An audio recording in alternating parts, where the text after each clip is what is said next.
Olá, pessoal, sejam muito bem-vindos à terceira temporada do podcast da IFMSA Brasil FAG. Essa temporada será chamada Voz das Especialidades e quem irá apresentar será eu, Raíssa Scarpeta Gil, do 6º período de Medicina do Centro Universitário FAG, e Gabriele Tamioso. Oi, gente, boa noite. Eu sou a Gabriele, sou acadêmica do 5º período aqui do Centro Universitário FAG. Sejam bem-vindos, pessoal do YouTube e o pessoal do Instagram que está nos acompanhando ao vivo. Nesse episódio, temos a honra de estarmos acompanhando 2 doutores maravilhosos. Um deles, inclusive, Dr. Rafael Bastos, que tem 33 anos, se formou em Medicina pelo Centro Universitário FAG, fez residência na Universidade Federal do Rio Grande do Sul, se especializou no Instituto de Cardiologia de Santa Catarina e atualmente trabalha na equipe de clínica de cardiologia da Policlínica. Também faz parte da equipe de emergência de cardiologia do HU e tem a sua própria clínica, Clínica de Cardiologia Dr. Bastos. Durante a faculdade, fez parte de algumas ligas, como a Liga de Clínica Médica e Cardiologia. Também fez alguns estágios, como de ortopedia no CEOT. Além de, durante a faculdade, ter feito parte da Atlética. Nessa Atlética, ele ajudou a conquistar o ouro do desafio da bateria do Intermédio Sul de 2014. Desculpa. E além disso, fora da faculdade, ele também ama uma música, toca bateria e em alguns momentos também se dedica ao desenho. Temos a honra também de apresentar o Dr. Cássio Franco. Ele tem 57 anos e é formado em Medicina pela Faculdade de Catanduva, São Paulo. Ele fez residência de Clínica Médica e Pneumologia no Hospital de Servidor Público Municipal de São Paulo. Hoje, ele atua no Hospital São Lucas, aqui de Cascavel, e também é professor nas universidades UniOeste e FAG. E, segundo ele, lecionar é uma diversão. Além da medicina, ele tem uma paixão antiga. Ele toca piano desde os 8 anos e hoje também se dedica ao canto e ao tênis. Um detalhe muito especial da sua vida é que, há 2 anos, ele viveu a experiência de estar do outro lado da mesa. Ele foi paciente. E isso trouxe uma perspectiva diferente na sua carreira e na sua vida. Então, sejam bem-vindos, Dr. Cássio e Dr. Rafael. Obrigado, boa noite. É um prazer da gente poder participar e compartilhar um pouquinho da nossa humilde experiência com vocês aí hoje. Muito bom ter vocês aqui hoje, gente. Eu que agradeço também o convite e eu fiquei também muito feliz em saber que o Rafael ia participar desse podcast comigo, sendo ele um egresso da FAG, também pela amizade que eu tenho com os pais dele, com o primo dele que também foi meu aluno. Então tem toda uma história que envolve essa relação, né? E que hoje, como cardiologista e pneumo, a gente está muito próximo também ali, né? A gente tem alguma coisa para contribuir. Com certeza. Muito legal. Vamos começar com uma pergunta bem tranquila.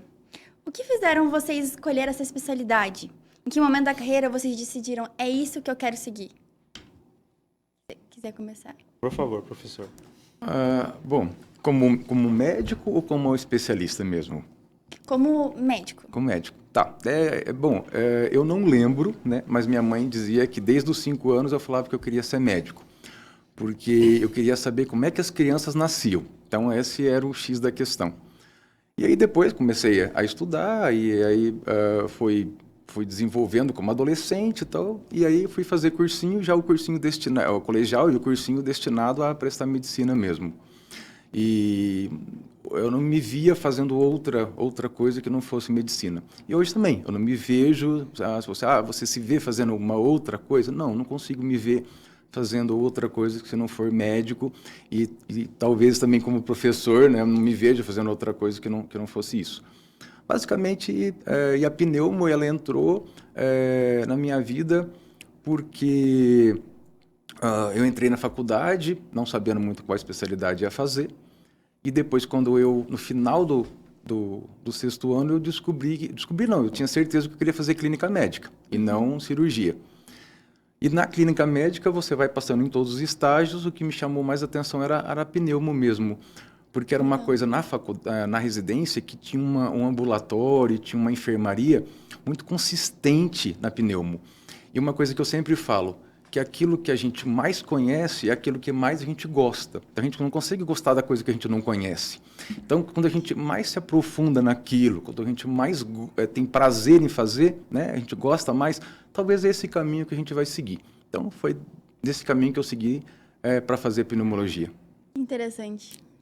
Muito Muito legal. interessante. E você, doutor? Eu só, antes de falar da minha história, eu queria frisar que essa frase que o professor Cássio falou, que a gente gosta daquilo que a gente conhece, é uma frase que ele construiu do conhecimento dele de muito tempo. Na época que eu era aluno, ele já falava isso pra gente e a gente já lembrava disso e levava a sério esse conhecimento para permear a nossa formação. Então, eu sou o Rafael e a minha escolha em fazer medicina, ela não vem de um sonho de infância necessariamente. Como o professor Cássio falou, né, o meu pai também é médico, também foi professor aqui da faculdade. E pelo fato de crescer no ambiente de um médico, uma das últimas coisas que eu queria fazer no começo era medicina, justamente por saber que era ausência, muito plantão, e às vezes a gente, poxa, queria brincar, queria estar presente e tinha esses desafios, esses sacrifícios. Com o passar dos anos, né, entrando na adolescência, aí se a gente vai fazer vestibular, o que vai fazer, inicialmente minha ideia era até fazer direito, eu pensei por um momento. Depois de um tempo assistindo, né, meu pai também assistia muitas palestras no YouTube sobre vários médicos, inclusive um psiquiatra que ele assistiu palestra que me chamou a atenção. Dali em diante eu parei e pensei, realmente, como o professor Cássio falou, não me via fazendo outra coisa a partir daquele momento e percebi que mesmo assim eu ia fazer medicina, apesar de ter dito aquilo na infância. Acabei, né, fazendo medicina, fiz FAG, tenho orgulho de ter feito FAG. E depois, durante a formação, eu acabei optando pela cardiologia. Eu digo que eu optei pela cardiologia porque, sendo meu pai cardiologista, existe muito aquela coisa, você, como rabinho, puxou, foi junto. Mas, na verdade, isso foi uma opção, porque durante a especialização, durante a faculdade, a gente vê muitas especialidades, como o professor Cássio falou, a gente conhece algumas coisas, a gente acaba despertando. Então, algumas outras coisas me despertaram. Naquela época, eu fiz o estágio do CEOT, você lembra que tinha? Que o Dr. Diogo lá, que agora está em Beltrão, ele fazia. E naquela época eu queria ser ortopedista. E aí depois, isso foi no primeiro semestre do terceiro ano, estava no 5º período. Quando a gente começou o 6º período que veio, a cardiologia, aí caiu a ficha. Eu não escolhi a cardio porque, meu pai, mas porque ela é realmente apaixonante.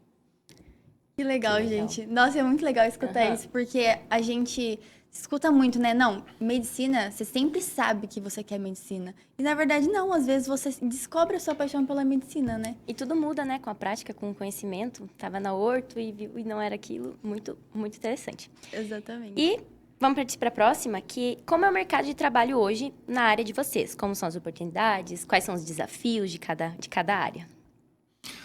Olha, dentro da pneumo, eu também uso uma frase meio engraçada que diz, que eu falo assim: você já foi no cardiologista? Eu já fui. Você já foi num pneumo? Não, eu nunca fui num pneumo. Então, assim, quase todo mundo foi num cardiologista. Isso é muito verdade. Então, tem um estigma que as pessoas talvez tenham medo, talvez, de morrer do coração. Mas não tem medo de morrer do pulmão? Né? Então, como é que é isso? Então, a pneumologia ela é um pouco restrita, principalmente a alguns períodos do ano. Então, nos períodos do inverno, no período de mudança, às vezes da própria estação do ano, a gente tem um pouco mais de paciente, a gente trabalha mais, digamos assim. Tem uma outra época que é o consultório, ou seja, os pacientes eles diminuem um pouco. Então, a pneumo ela acaba sendo uma especialidade meio sazonal. Né? Ela tem alguns períodos que você trabalha um pouco mais e um trabalha um pouco menos. E dentro da própria pneumo, você pode ter alguns ramos, né? Então você pode ir para a área alérgica, você pode ir para a área da infecção, você pode ir para a área, por exemplo, mais da parte intensivista.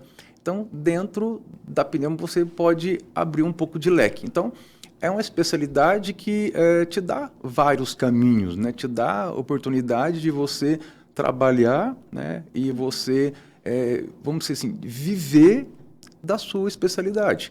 Desde quando eu cheguei em Cascavel, eu prometi para mim mesmo que eu não ia fazer outra coisa que não fosse a minha especialidade.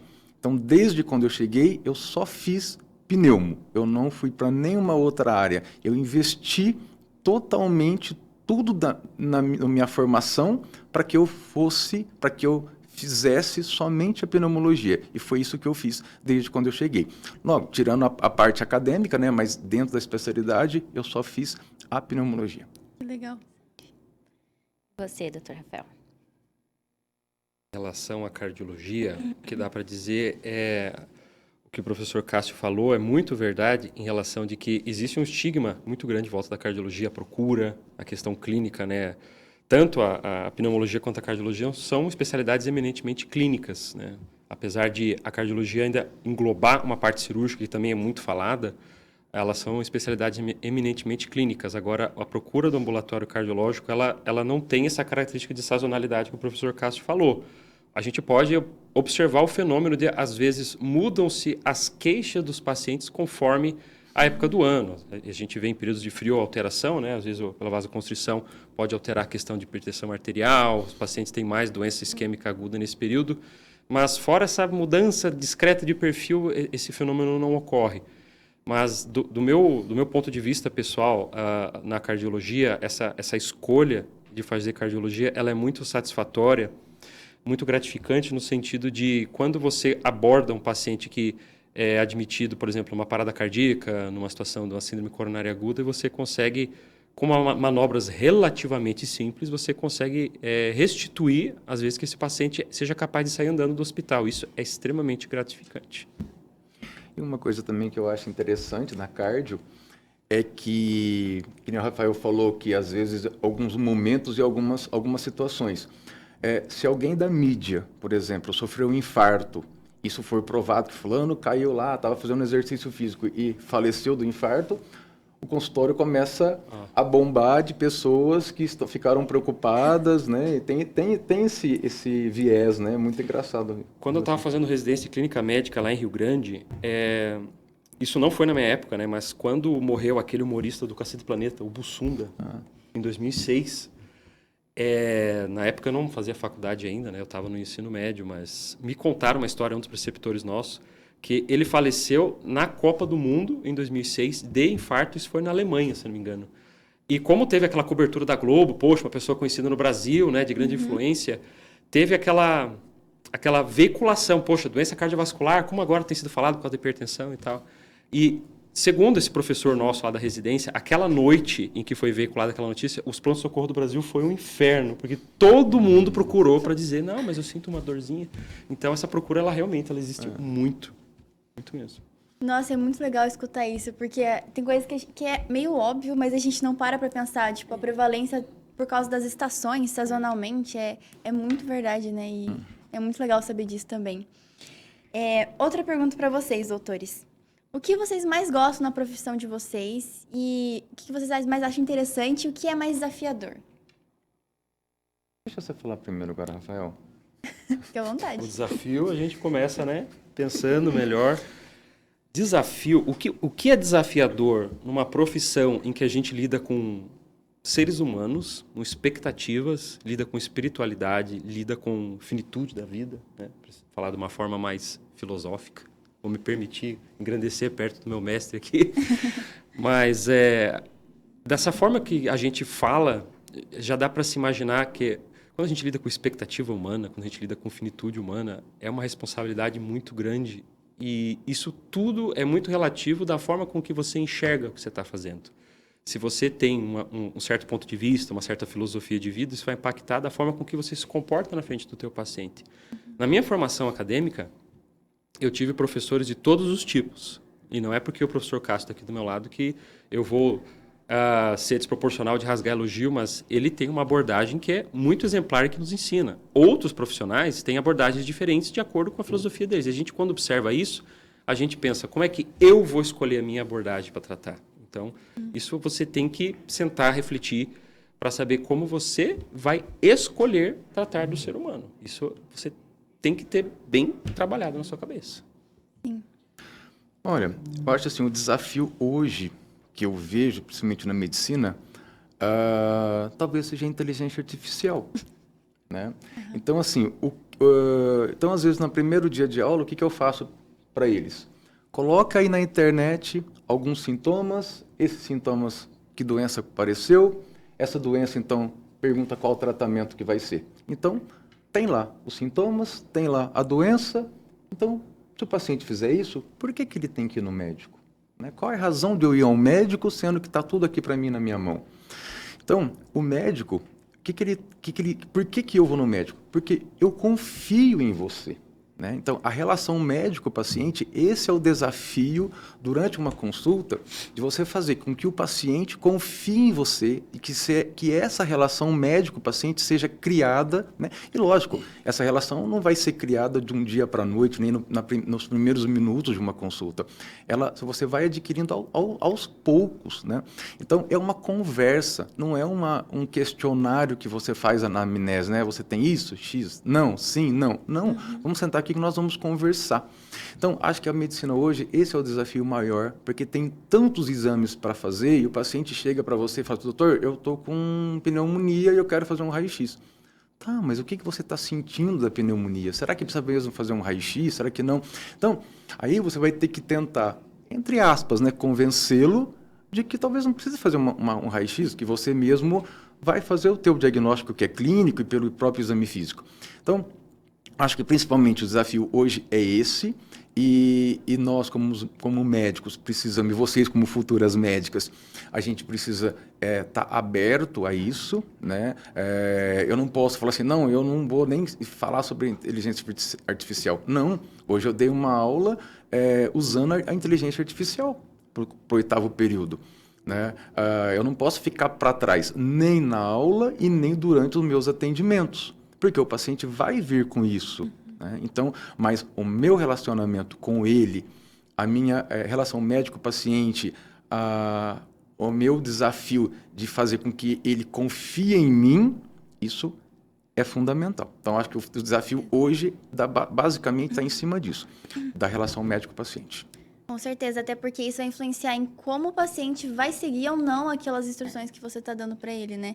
Se ele achar que você não tem uma palavra de confiança, ele não vai seguir, ele vai procurar outro especialista, né? E principalmente essas instruções que você vai ter que dar não são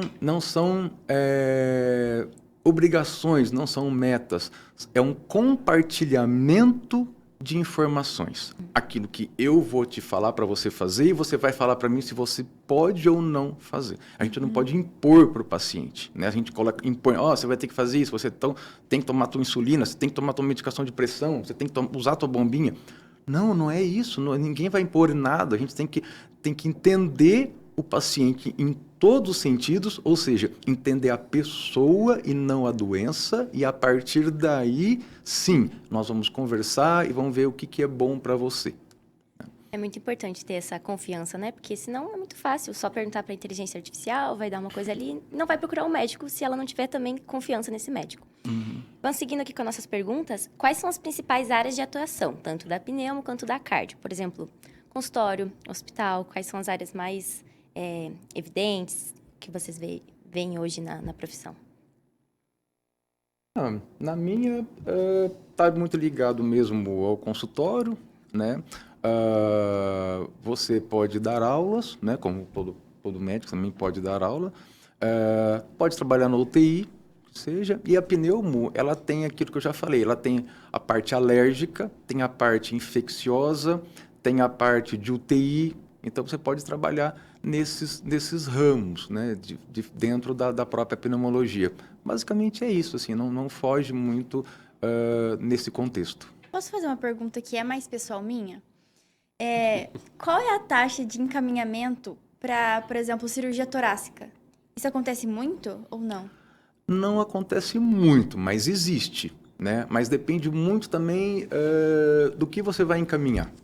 Né? Você pode muitas vezes resolver coisas que não são cirúrgicas especificamente, mas tem um contexto cirúrgico. Exemplo, eu atendo um paciente que ele tem um nódulo pulmonar. Esse nódulo ele tem características de benignidade e características de malignidade. Então, se for um nódulo que eu já analiso ele e vejo que esse nódulo ele tem características benignas, eu posso eu mesmo acompanhar. Né? Não preciso caminhar para o cirurgião, mas eu posso encaminhar para o cirurgião, ele tem um pouco mais de experiência, porque ele pega todos os pacientes que têm nódulo de todos os outros pneus, então a experiência dele é muito maior do que a minha, e a partir daí ele pode também fazer o acompanhamento, né? Se isso vai ser mais cirúrgico mais para frente ou não. Agora, se o paciente, por exemplo, tem lá um derrame pleural, se ele tem uma imagem que você vê que é uma imagem de um nódulo, por exemplo, que tem características de maligno, esse nódulo precisa ser encaminhado para o cirurgião torácico. Com certeza é ele que vai ter esse know-how, digamos assim, para fazer todos os procedimentos que haja necessário.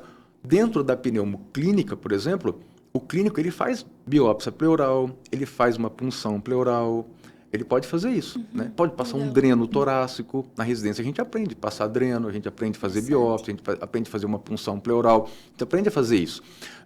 Aqui em Cascavel, quando eu cheguei, só tinha um cirurgião torácico. Então, passava dreno, eu nunca fiz broncoscopia, mas também pode fazer bronco, pode fazer uma punção pleural, isso pode fazer. Depois que o cirurgião torácico chegou, o Daniel, que eu, basicamente, não coloquei mais nenhuma agulha em ninguém. Mandei tudo para ele, eu encaminhava, me sentia muito mais à vontade e me sentia muito mais seguro, dava muito mais segurança para o meu paciente, que ia ter o padrão ouro, vamos dizer assim, em fazer aqueles determinados procedimentos que ele fazia com muito mais frequência do que eu fazia uma vez por mês, uma a cada 2, 3 meses. Legal. Então, é muito melhor para mim e para o paciente também que ele fosse encaminhado. Sobre a cardiologia, enquanto o professor Cássio falava, uma coisa que me veio, que é muito importante a gente frisar, é que a cardiologia e a pneumologia, elas têm uma raiz em comum. Então, todo aluno que tem o interesse em fazer ou cardio ou pneumo, né, baseado, por exemplo, na nossa conversa aqui, é importante frisar que é necessário fazer uma residência em clínica médica antes, né? Isso é o incomum que todos nós clínicos temos de background. Então, quando se faz medicina interna, que é o outro nome que se dá à clínica médica, a gente tem uma oportunidade de conhecer várias especialidades. Dentro delas, nesse contexto, as principais são cardio e pneumo. Dentro da cardiologia, especificamente, a gente também tem diversas áreas de atuação. Como a cardiologia, ela tem, como você comentou a questão cirúrgica, a cardiologia ela tem uma relação também muito íntima com a cirurgia cardíaca. Então, as especialidades, as subdivisões, elas também vão nesse sentido. Então, nós temos a questão da cardiologia clínica, nós temos a hemodinâmica, né, que é a cardiologia intervencionista, que é a questão de fazer cateterismo, angioplastia, trabalho com stent. Temos a ritmologia, que a gente pode abordar a questão das arritmias cardíacas com ablação, né, com o estudo eletrofisiológico, que também está despontando muito aqui no país. A gente está com uma oportunidade de muitos profissionais, um desenvolvimento bem interessante, né? Também tem as outras partes, principalmente da questão da UTI, que é importante falar, que a pneumo também abraça essa área, né? E quando fala de cardiologia clínica, né, é muito importante lembrar também que no consultório, a gente, como clínico, a gente aborda, tenho certeza que o professor Cássio, um paciente hipertenso, o paciente ele nunca vem com um problema só para nós. E isso é um fenômeno que, clinicamente falando, quanto mais a gente aborda pacientes que vão estão mais velhos, a nossa população vai envelhecendo, as comorbidades se acumulam, porque os diagnósticos aumentam e a sobrevida também. Então, a tendência é as pessoas terem cada vez históricos clínicos mais floridos. Então, o paciente não vai sentar para você e dizer, eu tenho uma doença para tratar. Não, ele vai ter 5, 6 doenças, isso é cada vez mais comum. É difícil, talvez, quem não gosta de cardio fazer pneumo e vice-versa, né? Porque as duas especialidades estão muito ligadas. Os pacientes que eu mais encaminho são para o cardio, né? E o que eu mais acho legal é que quem gosta de clínica médica vai fazer cardio, vai fazer pneumo. Porque o pneumo, ele precisa saber de cardio, ele precisa saber de reumato, ele precisa saber de infecto, ele precisa saber de alergia. E o cardio precisa saber de nefro, ele precisa saber de pneumo, ele precisa saber da própria cardio, enfim, ele precisa saber... Tem uma vasta parte na clínica médica que há desses conhecimentos, né? Ele não é um especialista restrito no consultório dele, que só faz aquilo e não sabe das outras especialidades. Na medicina interna, eu arrisco dizer que os dois núcleos mais importantes, né, os mais fortes da medicina interna são cardio e pneumo, né? Isso que não deixa o nefrologista escutar a gente. Não.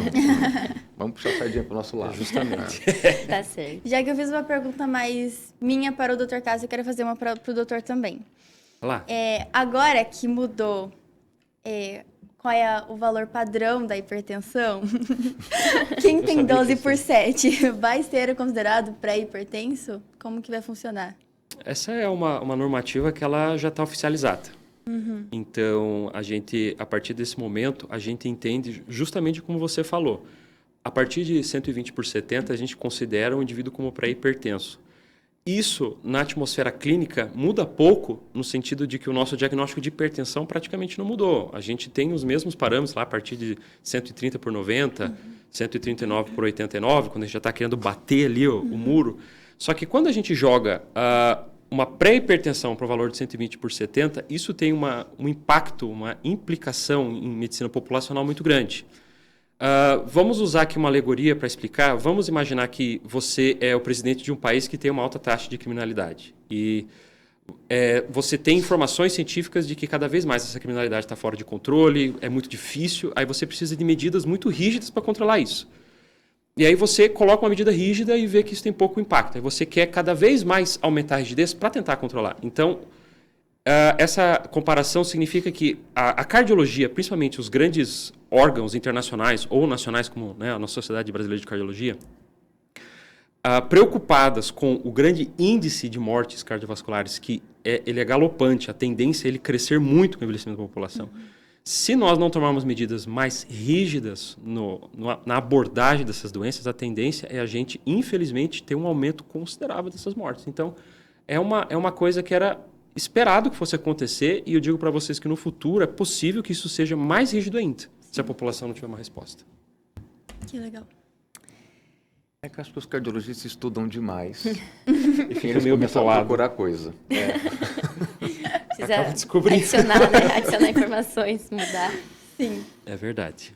Queria saber também, gente, como que é o dia a dia de vocês? Vocês consideram que seja corrido demais ou mais tranquilo, consegue ter tempo com a família e amigos? Vou deixar o professor Cássio começar a responder. Olha, chegou uma época do passado que eu tinha 6 empregos, basicamente. Nossa. Então, eu tinha o consultório, eu tinha o posto de saúde, eu dava aula na UniOeste, eu dava aula na FAG, eu tinha um emprego na Unimed, e eu também tinha um projeto que era separado, mas que era da Unimed, mas era um projeto separado que eu também tinha que cuidava do pessoal da terceira idade, que eles tinham um projeto lá que eu participava. E minha vida era muito corrida, e eu acabava o consultório tipo meio-dia e meia eu entrava no posto. Então eu tinha meia hora para almoçar, basicamente. Então eu almoçava correndo. Tanto é que até hoje, de vez em quando, eu me pego, em qualquer lugar eu fico almoço correndo, e às vezes tem alguém do lado, minha mãe às vezes fala assim: vai pro posto? Né? Não vou mais. Então, porque acabou pegando uma mania. Conforme foi passando o tempo, eu acabei deixando algumas coisas, né, que eu achava que não iriam tão interessante, que talvez estava me corroendo de determinada situação, e eu acabei deixando determinadas atividades, né? E aos 2 anos, quando eu fiquei doente, eu percebi que eu precisava parar mais ainda, né? Diminuir, talvez, a velocidade do trabalho. Então, hoje, basicamente, eu não posso falar que eu tenho uma vida corrida, né? Eu tenho uma vida um pouco mais tranquila. Eu faço consultório só na parte da manhã. E as aulas que eu dava, aulas até à noite, muitas vezes, até 10 horas da noite, hoje eu não faço mais, não dou mais aula à noite. Acabei trazendo essas aulas no período da tarde. Hoje eu tenho mais tempo para mim, vamos dizer assim. Eu falo que quando você está doente, você está lá na cama e as horas não passam de jeito maneira e você tem que ficar naqueles segundos da ruim, né? Então, por que eu não posso pegar esses segundos que são tão intensos e transformar em coisas boas? Então, é viver de uma maneira mais diferente, coisa que o médico ele não faz muito isso. Posso também fazer um pouco de culpa, sendo que depois desses 2 anos que eu tentei reduzir, de vez em quando eu me pego meio no estresse, meio fazendo, mas aí eu paro e falo: não, calma, não vai fazer dessa forma, vamos fazer coisas diferentes. Mas não muda muito, né? A vida do médico é uma vida atribulada. Eu não vou mais para o hospital, por exemplo, né? Faz um pouco de tempo, faz uns 10 anos que eu não interno mais paciente. Isso também me ajudou a controlar um pouco mais o meu estresse do meu dia a dia, de ter paciente internado. Plantões que eu fazia muito antigamente, só na parte de pneumo, também não fiz mais. Então, posso dizer que lá no começo tinha um estresse muito maior do que eu tenho hoje. Hoje eu consigo minimizar um pouco mais tudo isso. Que interessante. Muito interessante. Doutor. Na minha experiência, não tão vasta quanto o professor Cássio, queria nem abordar tão intensamente, mas a rotina de um profissional médico, né, nesse contexto, você tem que fazer uma escolha do quanto você acredita que esse trabalho que você está fazendo, que ele tem um impacto, que ele vá preencher, digamos, o seu tempo na semana e que isso seja de forma que você seja capaz de exercer o seu trabalho, mas que não atrapalhe que você consiga ter um bom descanso, que você consiga ter seu hobby. Eu acho muito importante, até que vocês mesmos disseram, o Dr. Cássio toca piano, o Dr. Rafael toca bateria ou desenha. Essas coisas, elas não podem... A gente não pode abrir mão das coisas que a gente ama fazer. Não que a medicina não seja uma coisa que a gente ama fazer, mas uma profissão, ela precisa permitir que a pessoa também tenha aquele espaço de respirar para se cuidar. Se você tem uma profissão que cuida dos outros, você também tem que se cuidar. E, às vezes, a vida... Poxa vida, você tem que sentar e refletir um pouco, né? Principalmente. A gente cuida das pessoas e muitas vezes a gente esquece da gente mesmo. Acho que isso é fundamental. É claro. Seguindo nessa mesma área da pergunta, se relaciona um pouco, existe algum hábito que vocês mudaram na vida pessoal de vocês depois que começaram a viver a especialidade? Vou elaborar um pouquinho essa pergunta. Basicamente, o meu hábito foi trabalhar menos ultimamente. Mas eu não sei, o hábito, eu acho que é difícil, né? Você mudar um pouco do que você é, da tua essência. Eu acho que a idade, ela vai permitindo você a ver as coisas diferentes. Acho que acho que eu posso falar isso. Posso, talvez, se o Rafael hoje assistir uma aula minha e ficar lá vendo, ficar até no dia de prova, ele vai ver que as coisas melhoraram muito. Porque eu acabei diminuindo um pouco aquela intensidade, sabe, assim, não de exigência. Eu acho que eu mantenho a exigência de sempre. Mas não precisava de fazer coisas que eu fazia antigamente, né? Em salas de aula, e a gente acabou, acho que foi um aprendizado. E esse aprendizado também acabou se trazendo pelo consultório. Acho que antes eu era muito mais impositivo com o paciente. Tem que fazer, tem que tomar, tem que fazer isso. Hoje, não que eu fiquei mais mole, vamos dizer assim, mas eu acho que eu consigo entender mais o paciente. Há uns 10 anos, mais ou menos, eu fiz uma pós em medicina de família. E foi a reviravolta, posso dizer assim, a reviravolta no meu atendimento. Hoje eu consigo atender um paciente vendo muito mais o lado da pessoa do que do lado da doença. Então, eu acho que se isso for um hábito, eu acho que eu mudei o hábito do meu atendimento nesse sentido. Eu acredito que isso leva para as aulas também, né? Quando o senhor deu o seminário para a gente, da questão de quem é o paciente, vamos ver quem é o paciente para depois ver a doença dele. Não é uma doença, né? É uma pessoa que tem família, que tem nome, que tem uma idade. E eu acho que isso vai com o tempo também, né? Com a vivência. Eu acho que sim. Que eu falei, eu acho que talvez o Rafael, eu não tinha feito a pós ainda, não lembro direito. Não. Né? Não. E eu acho que talvez a aula, a abordagem tenha sido diferente. E hoje eu acho que eu tenho uma abordagem de uma outra forma, de uma outra característica. Foi pela pós? Sim. Foi um pouco pela idade? Acho que sim também. Né? Sim também, provavelmente. Sim também, Com o passar dos anos, a gente, na evolução da profissão, a gente carrega uma bagagem e isso não é estático, ela vai mudando. O jeito que a gente enxerga o mundo, professor Cássio, quando teve a experiência de fazer uma especialização, né, uma pós, na verdade, isso enriquece a nossa bagagem e muda a forma de ver o mundo. Então, não dá para dizer que você muda ou perde a sua essência, porque com o passar do tempo, a nossa essência é uma coisa assim, você é quem você é porque fez com que você escolhesse fazer medicina, que você trilhasse esse caminho, mas com o passar do tempo, a tua experiência, você sempre vai mudando um pouco, assim. É impossível dizer que eu hoje, em 2025, sou o mesmo eu em 2021, quando eu terminei a residência. Então, esses 4 anos que eu venho atuando como cardiologista, muita coisa mudou na minha vida. Então, isso vai continuar mudando. É possível dizer que nos próximos 4 anos, o Rafael que sentaria aqui para conversar seria outro. Assim como o professor Cássio, antes de fazer essa pós, em outras experiências da vida dele, seria outra pessoa. Então, a gente não pode desistir. mesmo mudando no processo. Tomara que sejamos, né, diferentes, né? A gente não fica estático. Isso né? seria muito pior, né? Tem que ter medo de não mudar, eu acho. Mudar, principalmente para melhor. Com certeza. Doutores, deixa eu perguntar pra vocês. Tem algo que vocês sintam assim, eu tive que me abdicar por causa da profissão que eu escolhi? Por exemplo, o tempo com família, por exemplo, o tempo... eu fazia alguma coisa, eu tive que diminuir isso e eu sinto falta. Mas eu sinto que às vezes valeu a pena, sabe? Tem alguma coisa que vocês veem na cabeça?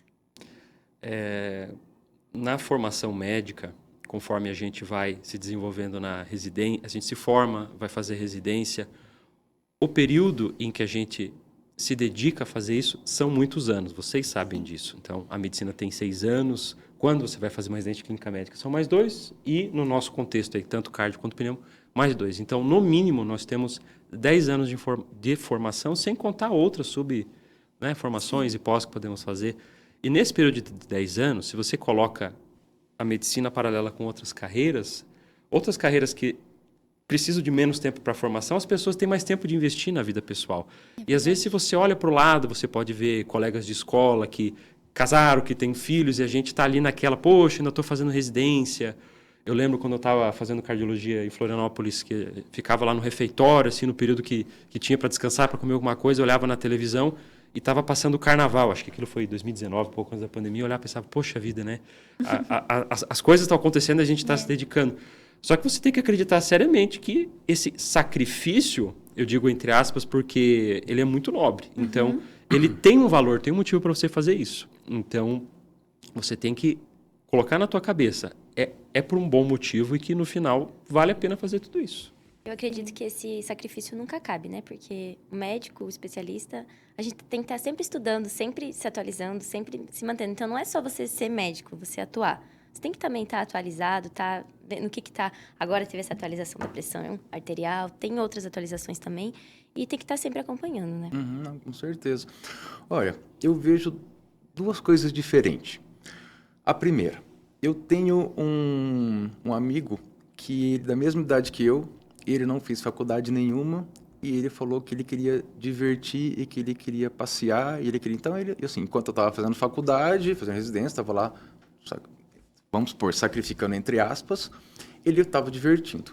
Hoje, eu consigo passear, eu consigo me divertir, talvez o dobro do que ele fazia antes, e hoje ele não consegue fazer isso que eu faço. Então, assim, e aí? Será que é melhor ele ter divertido lá no passado, né, com a juventude e tal, e hoje ele não diverte tanto, mas se diverte, com certeza, mas não se diverte tanto, ou eu, que não me diverti e agora eu me divirto o dobro dele? Fica a pergunta, eu não sei responder. Isso é um fato. Exato. Agora, outro fato que a gente tem que pensar é o seguinte: se eu me abdico de fazer determinada coisa em prol a outra coisa, isso está errado. Porque essa outra coisa que eu estou fazendo, ela precisa ter prazer em fazer. Eu não posso fazer medicina, eu não posso estudar com sacrifício, chorando, reclamando, eu não posso fazer isso, porque isso não vai ser bom para mim. Então eu tenho que estudar tendo prazer em fazer, eu tenho que fazer as coisas com prazer. E eu pensar assim, mas a minha amiga está lá. Tudo bem, ela está lá se divertindo em tal lugar, numa festa, numa viagem, mas eu estou me divertindo e estou tendo prazer naquilo que eu estou fazendo hoje.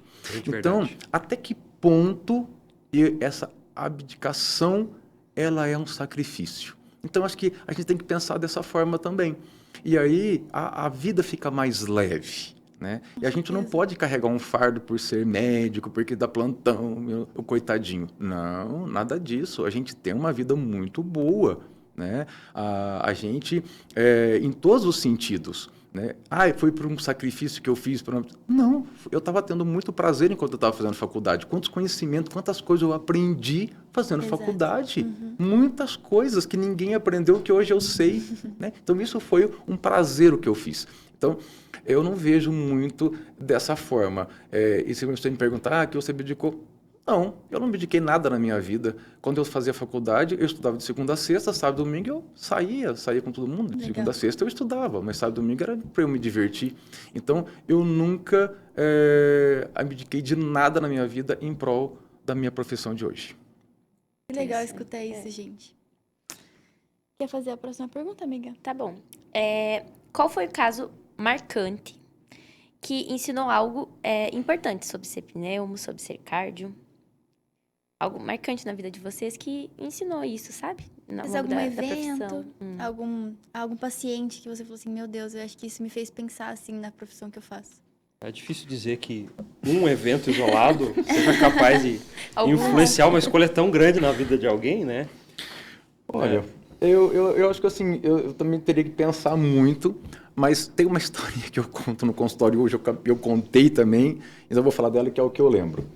Tinha um paciente que ele sempre vinha com a mãe e ele sempre vinha segurando o oxigênio da mãe, que a mãe tinha um enfisema grave e ele vinha sempre segurando o oxigênio. E ele fumava 3 maços de cigarro por dia. E aí toda vez eu falava para a pessoa, olha a sua mãe, né? Olha a sua mãe como é que tá, né? Ela assim, Cássio, a consulta não é minha, é da mãe. Eu falei, de fato, tem razão, né? E sempre ficou. E aí um dia ele apareceu no consultório e ele falou para mim assim, eu falei, ué, o que aconteceu? Ele falou assim, hoje eu vim aqui porque eu gostaria que você me ajudasse a parar de fumar. E aí a gente fez todo um processo, um trabalho e ele parou de fumar com 3 maços que ele fumava por dia. Então, essa situação de a gente mudar o estilo de vida da pessoa, promover saúde, né? Ou então, toda vez que o paciente sai do teu consultório, ou depois que você internou um paciente, que ele vai embora de alta bem, você devolveu para ele o bem-estar que até então ele tinha antes da doença. Sim. E você quer melhor satisfação em relação a isso, né? Por mais que você, ele fala assim, doutor, tchau, tô bem, e às vezes ele não te agradece. Ele fala, não, doutor, muito obrigado, às vezes não, né? Mas não há problema nenhum, né? Que você, às vezes, fala assim, muito obrigado.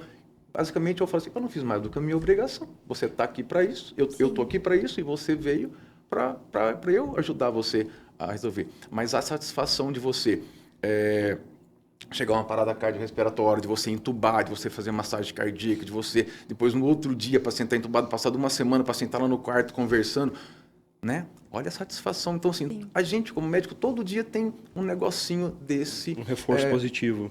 Alguns pontos positivos. Eu acho que a medicina, ela traz muita coisa boa pra gente. Muita coisa boa. A gente tem que ver por esse lado, né? Sim. Tem que ter a paixão de você, do cuidado. Acho que isso é o principal. E esse retorno não é um retorno que eu busco. É um retorno que é consequência de tudo aquilo que você fez, daquilo que você pregou, daquilo que você construiu. É consequência. O teu sucesso, seja ele financeiro, seja ele profissional, seja ele a satisfação, é consequência de tudo aquilo que você construiu. Com certeza. Eu digo, uma vez eu disse para um paciente no consultório, não faz muito tempo que eu disse isso. Como a gente trabalha com uma certa responsabilidade com doenças potencialmente, né, que podem causar agravo de vida, alguma coisa nesse sentido, eu disse para o paciente assim, às vezes um pouco me importa se um paciente ele está pessoalmente satisfeito com o que a gente faz. Eu disse para o paciente brincando, eu falei assim, o paciente pode sair daqui do consultório reclamando e me xingando, mas vai sair daqui vivo. Porque às vezes a gente vai fazer medidas que, poxa doutor, mas eu estou tomando tantos comprimidos por dia, né? Isso aqui é desconfortável. E assim, a gente está seguindo um guideline científico que não é uma escolha minha. O Rafael não é um cara malvado que vai dar para o paciente 15 comprimidos por sadismo meu. A gente está querendo dar para ele uma possibilidade de recuperar essa saúde, esse bem-estar, como o professor falou. Então, às vezes ele sai dali, poxa, gostaria de não ter que tomar tantos comprimidos. Mas e a sobrevida, por exemplo, numa insuficiência cardíaca, que pode ser a diferença de 6, 10 anos de vida a mais. Então, o paciente ele pode estar relativamente insatisfeito com essa situação atual, mas você dá para ele uma oportunidade muito maior, que é a escolha dele de perceber isso. Então, eu digo para o paciente, você pode até estar incomodado, mas você vai estar vivo para dizer isso. Isso, para nós, é uma satisfação muito grande. Vem um paciente numa parada cardíaca, você age, o paciente está com supra de ST. Eu até uma vez, na residência, eu fazia residência de clínica médica ainda, não era cardiologia. E a gente atendia numa emergência cardiológica lá em Rio Grande, porque a residência de cardiologia, na verdade, eram poucos, mas clínica médica tinha muitos. Então, a gente ia fazer plantão na cardiologia. Eu, na época, já sabia que queria ser cardiologista, então eu participava bastante. E uma certa noite veio um paciente com dor no peito típica, entrou na sala para fazer o eletrocardiograma, e quando o eletrocardiograma veio, não tinha dúvida, era um supra de ST. Só que naquele momento, como o professor Cássio falou, era tão satisfatório atender uma doença que a gente gosta de atender, que eu estava com dificuldade de esconder meu sorriso na frente do paciente para dizer para ele que ele estava infartando. Porque para mim era muito satisfatório atender isso assim e saber que, poxa, se eu der essa medicação, se eu der essa medida, essa pessoa vai sair bem. Sim. Mas você tem que manter a postura e dizer, olha, o senhor está infartando. Mas para mim era uma alegria muito grande estar atendendo aqui naquele momento. Identifiquei aquilo, né? Exatamente. Ai, é muito legal escutar esses relatos de vocês, gente. De ver um pouquinho de cada área de vocês, de entender e ver a paixão de vocês, que vocês expressam mesmo de cada área, de como vocês atuam como médicos. Thaísa, acho que antes da gente encerrar, eu gostaria de fazer uma pergunta bem direcionada ao Dr. Cássio, mas quando eu conversei com ele, eu perguntei, né, algo especial, um detalhe, e ele citou ele ter passado na parte de paciente. O senhor gostaria de falar algo, a sua experiência, com suas palavras, de como foi ser o paciente, de como foi, se isso muda alguma coisa, por exemplo, como o senhor atende os seus pacientes e como o senhor foi atendido? Olha, o que eu acho disso tudo, assim, o que eu acabei aprendendo, vamos dizer assim, que eu falo que foram duas palavras durante todo o tratamento. A primeira dela foi empatia, né? Então, assim, o que é empatia? É você se colocar no lugar do outro? Não. Se eu, como médico, me colocar no lugar do paciente tudo, eu vou sair de lá, vou ficar internado, né? Porque Realmente. não vai dar, é muito peso. Mas eu tenho que entender o sentimento dele. Acho que isso é o fundamental. Então, hoje, eu acho que eu consigo entender o sentimento que o paciente tem quando ele está sentado ali na minha frente. Acho que isso me ajudou muito, né? A palavra empatia, eu não sou muito chegado nela, mas se a gente for ver por esse sentido, né? Se colocar no lugar do outro. Mas entender o sentimento, acho que sim. Outra palavra que eu acho interessante é a resiliência. Então, se me contasse assim, olha, há 3 anos você vai passar por isso, né? Você vai ter toda a doença, você vai fazer quimioterapia, você vai ficar depois com essa paralisia facial. E falar assim, você vai ficar com essa paralisia facial. Assim, olha, para que eu quero descer, porque eu não vou ficar desse jeito, eu não vou conseguir. Então, o ser humano, ele tem uma capacidade de resiliência muito grande. Então, nesse processo todo, eu acho que estar do outro lado me fez enxergar de um outro jeito, ter uma outra visão, ter um outro panorama, sabe?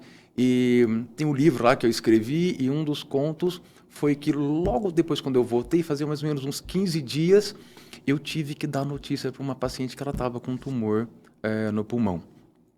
E isso, para mim, assim, mexeu tanto comigo naquele dia, que eu já tinha acabado de escrever o livro e eu tive que voltar a escrever mais um conto sobre de todo esse processo, vamos dizer assim. Porque eu senti, basicamente, quer dizer, eu revivi tudo que ela estava do outro lado da mesa passando. E no final de tudo eu expliquei para ela como médico o que acontecia e no finalzinho da consulta eu falei para ela assim, olha, antes, um tempo atrás, eu falava para o paciente assim, olha, eu entendo o que a senhora está passando. Hoje eu posso dizer que eu sei o que a senhora está passando, porque eu estive aí há pouco tempo. Então, assim, aí ela olhou para mim e falou assim, o senhor está bem? Sim, estou atendendo a senhora, olha como é que eu melhorei. E a senhora vai melhorar como eu também melhorei. E aí, eu não costumo muito fazer isso, mas eu acabei abraçando ela foi embora super bem, e hoje ela volta no consultório. Ela fez a quimioterapia, ela está bem, está acompanhando e está tranquila. Então, essa satisfação de você ter participado desse processo, né, e ainda tendo esse poder do cuidado. Que legal. Se o senhor quiser divulgar o seu livro também... O livro ele não está para venda, né? Mas quem quiser o livro, depois entrar em contato, talvez com alguma de vocês aí pelo processo. Mas o livro chama Do Jaleco ao Pijama e conta a experiência que eu tive durante o processo de doença. Legal. Bom, Para encerrar, gente, quero fazer a última pergunta para vocês. Se vocês pudessem dar um único conselho para um estudante que quer seguir a área de vocês, qual seria esse conselho? Eu tenho uma coisa que eu escutei de um professor da residência, que além dos professores da faculdade, eu tive o privilégio de aprender com muitas pessoas brilhantes. Eu, sendo filho de professora, eu acredito que dou grande valor às pessoas que compartilham conhecimento conosco. E um professor da residência, ele me falou uma coisa muito interessante, lá em Rio Grande também, sobre quando você faz uma escolha profissional, seja na residência também, existe a questão da satisfação pessoal, que o professor Cássio falou também, mas quando se trata de você escolher uma profissão, uma especialização, algo que você pretende fazer pelo restante da tua vida, você tem que pesar que existe um nível de satisfação pessoal e existe um nível também de ganho financeiro. Aqui ninguém é hipócrita de dizer que o médico não ganha dinheiro. A questão é que existe uma necessidade muito grande de ter um equilíbrio entre os dois. Então, não tem como você fazer uma coisa que você ama 100%, mas você ama 99% e ganha 1%. Isso não tem como. E o contrário, mesma coisa. Você não tem como você ganhar financeiramente 99% e só ter 1% de satisfação. Nos dois extremos, é questão de tempo para a situação não se manter. Então, você tem que ter uma satisfação pessoal muito realizadora, mas você também tem que pesar como é que é a minha situação, né? Isso aqui, para mim, é isso que eu gostaria de fazer, isso está certo. Tem que pesar essa situação. Eu acho que basicamente é isso que o Rafael falou. É o meio termo, né? Não, a gente não pode. Mas eu acho que eu conheço médicos que têm uma especialidade top de linha, né? Que é aquela especialidade que todo mundo acha que vai ganhar muita grana e não aconteceu. Por quê? Verdade. Porque não gosta do que faz, né? E eu conheço pessoas que têm uma especialidade e falam assim, nossa, você vai fazer isso aí financeiramente não vai dar nada, não sei o que e tal. E o cara é o the best e tá super bem, vamos supor, financeiramente então. Sim. Então, baseado nisso, o meu conselho é, faça aquilo que você goste e você basicamente já sabe o que você vai fazer. Por quê? Porque você tem que seguir seu coração, né? Você tem que fazer as coisas com prazer e que nem eu disse lá antes, eu não vou fazer alguma coisa que eu estou sacrificando para fazer. Estou fazendo uma coisa que me dá prazer, que eu gosto de fazer. E lembrar que você vai fazer isso o resto da sua vida. Exato. A especialidade que você vai fazer é isso. Tem uma história meio engraçada, dá tempo um pouquinho ainda? Dá, Tem uma história meio engraçada que a gente morava na República e na República tinha um amigo meu que ele queria fazer cirurgia plástica. E ele foi fazer cirurgia plástica, eu já ele é cirurgião plástico, e ele falou assim, Cássio, o que você vai fazer? Eu vou fazer pneumo. Eu falei assim, Cássio, você vai aguentar todo dia tosse, catarro, falta de ar, tosse, catarro, falta de ar, tosse, catarro, da vida inteira assim. Sim, mas eu gosto. Então, às vezes, quando eu começo no consultório de manhã, o paciente chega lá assim, o que você tem? Ah, doutor, eu tô com tosse, tô com falta de ar, tô com catarro. Na hora eu já lembro dele. Assim, mas eu faço isso, estou fazendo isso há quantos anos, né? Sim. E se eu estou fazendo, é porque eu gosto de fazer aquilo que eu me encontrei e aquilo que me dá prazer em fazer, né? E eu vou fazer isso a vida inteira. Então, se você escolheu fazer medicina, você vai fazer aquilo a vida inteira. E depois a especialidade é uma outra, quase que uma outra faculdade, né? De uma coisa totalmente diferente. Então, assim, hoje quem é oftalmo é totalmente de um cara que fez ortopedia. Basicamente, eles fizeram medicina, mas um foi de uma área totalmente diferente da outra. Sim. E ele vai fazer isso a vida inteira. É aquilo que ele escolheu para ele fazer. Então, tem que fazer algo que goste e que o coração esteja em primeiro lugar. Acho que o meu conselho é esse. Que Pra seja vida. difícil de esconder o sorriso na hora de dar um diagnóstico. Exato. Com certeza. Quando a satisfação é tão grande que você nem consegue esconder. Poxa vida, né? É isso que eu queria fazer. Acho que é Legal. realmente isso, porque se você vai fazer algo que você é apaixonado, você vai ser o melhor naquilo que você faz, porque você faz por aquilo porque você gosta daquilo, né? Também teve uma vez um doutor que me falou que agora a gente tá na faculdade, a gente tá na Disneylândia, né?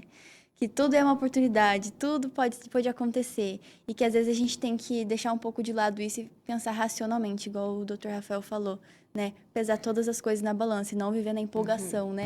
Do tipo, amei isso, quero isso. Até porque são muitas opções, né? Com então, certeza. E Se tem já for de cara em uma. Mas o interessante é não entrar na faculdade já destinado a fazer uma especialidade. Isso é muito importante. Você tem que entrar na faculdade e cada hora que você passa por lugar, nossa, eu adorei isso, nossa, eu gostei daquilo, nossa, eu gostei daquilo outro. Tal. Porque se você entra muito especialista, você só vai ficar vendo aquilo e você vai perder a oportunidade de ver outras coisas e até talvez vai mexer quando você for médico, você vai mexer talvez com os seus conhecimentos, né? Sim. Isso pode atrapalhar. Então, eu acho que decidir lá para frente, por enquanto conhecer tudo, fazer tudo legal, tudo que seja interessante. Entrar de coração aberto para absorver todas as áreas. Todas as áreas, com certeza. Aprender é muito prazeroso. Às vezes você sentar na cadeira, ficar folheando o livro, estudar, pode ser um pouco maçante, mas o prazer de você aprender, isso não... Você tem que querer aprender, gostar de aprender. E a medicina está sempre evoluindo, então a gente está sempre aprendendo. Você tem Com que querer certeza. fazer isso. Com certeza. Então é isso, gente. Eu quero agradecer a presença de vocês aqui, por ter aceitado, por ter escutado nossas perguntas, respondido, sanado nossas dúvidas. Muito obrigada pela agradecer, presença. gente. Foi uma honra ter vocês dois aqui. A gente que agradece, né? Eu, principalmente, parabenizo vocês, porque hoje é o primeiro podcast de vocês, né?